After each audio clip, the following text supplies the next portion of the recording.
Archeocaccia ha l'obiettivo di portare la gente, gli appassionati, nei siti gestiti e nei musei.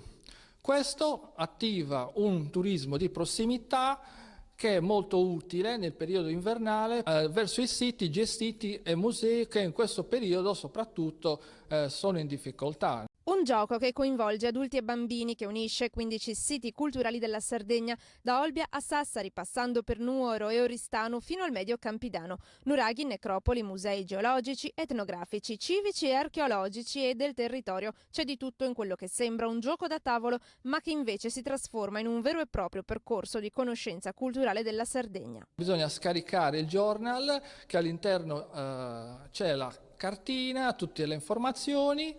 Bisogna visitare i siti e i musei gestiti che vi danno un puzzle che contiene 4 indovinelli che dovete risolvere, e risolti tutti quanti dei 15 siti avrete il risultato del sito finale che vi darà i premi. Soddisfatti gli operatori culturali che attendono i primi archeocacciatori.